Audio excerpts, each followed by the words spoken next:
Hi everyone, welcome back to the channel. As you can see, this week we have Fonzie.rc Radio Shack. Middle of the week I've done the Lambo complete rebuild. I could not save the electrics, that's why I'm using the UDI RC. I've done a video a couple of years ago on this. It does run still, obviously. I just haven't used it lately, but everything works perfectly. The smaller aero buggy does actually work fine as well. It is running. I haven't done a video on that at all. And today we got a video on the Radio Shack.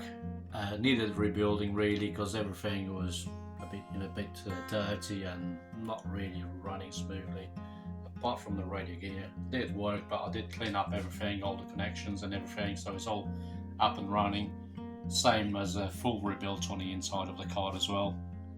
So I hope you guys enjoyed the video, and leave a comment down below if you haven't subscribed yet.